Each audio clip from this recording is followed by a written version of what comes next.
I'll read this is Days of Futures End, Justice League United, which rhymes with Newcastle United.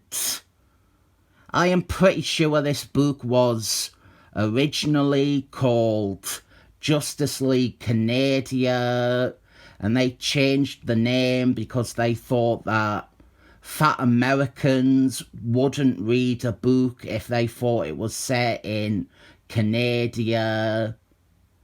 Anyway, I didn't recognise a single character on this cover except for Animals Man, who shouldn't be on the cover because he's not really in it.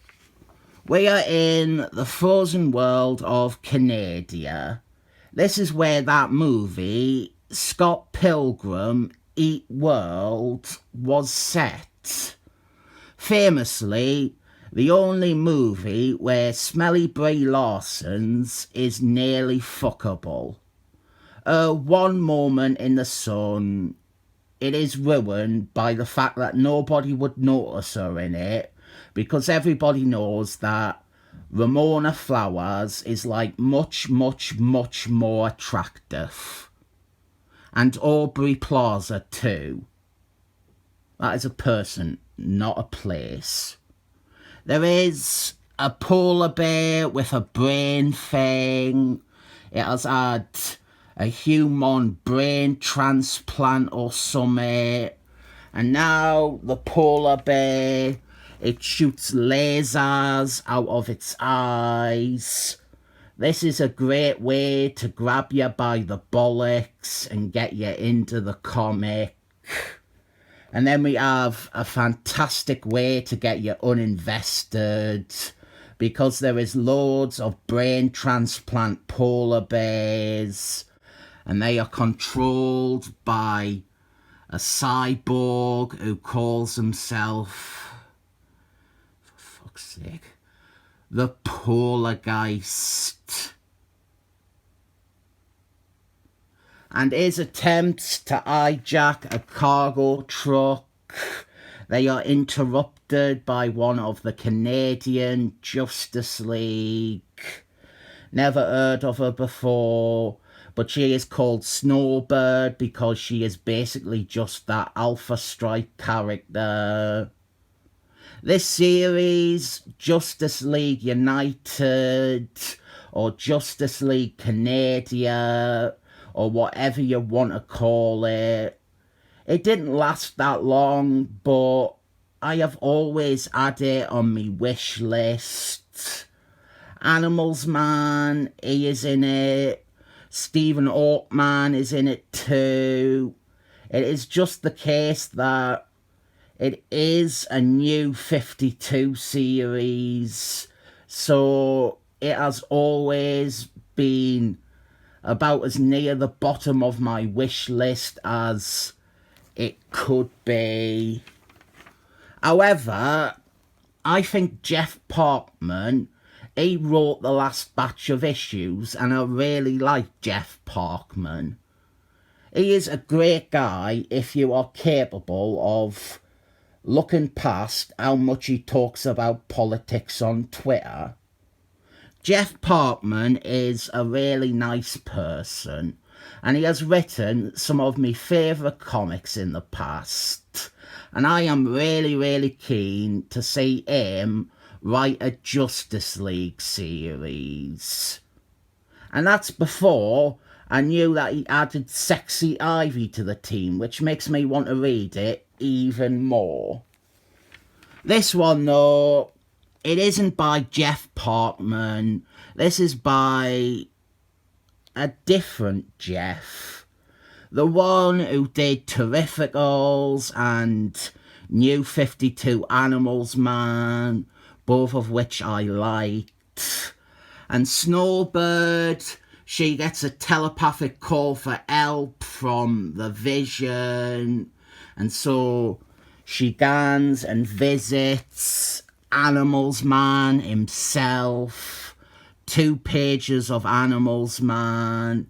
He has retired from being a superhero now, but he too received the Vision's telepathic message.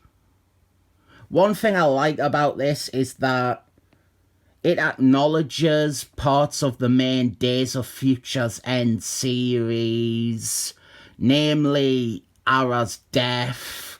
A lot of the characters discuss that development, and in most of the other one-shot tie-ins I have read, it is like they have isolated themselves off from the actual main story a lot. Snowbird, next, she gans to the current Justice League team to alert them about contact with the Vision, and I thought this would be when I get to see some characters that I recognise, but I will have to keep on dreaming. Other than the Flask and Sideburns, we have a bunch of new 52 characters that I have never seen before this issue. And also Firebird from the Imperial Guard, who I only know from Christmas on Infinite Earths. Kinda miserable future for the Justice League if the best that they can do is a black man in a flag and a man with a golden helmet. We learn that there is a prison on Mars where the most powerful and the most dangerous supervillains are kept. And the Vision, he was in charge of the facility. He was like its warden. He kept it up and running. And it looks like there has been a big jailbreak, like Thin Lizzy sung about. So the Justice League of Nobodies fly off to Mars to day summit. Has anyone seen Ghosts of Mars? It's vaguely like one loose idea in that. Here is our first wave of escaped criminals, and I mock the idea that Crystal Frost is so powerful and dangerous that she belongs on Mars. She is stood right next to Mongoloid, who has crushed planets. Maybe they needed woman inmates on Mars to hit a diversity quota, and that is why she is on Mars. We have some very quick showdowns between these mostly nobody hero characters and the villains, and it turns out that Gorilla Man, he is behind it all, and he has bested the Vision with his own telepathic powers, and he was the one who lured the Justice League to Mars. But wait, there is more.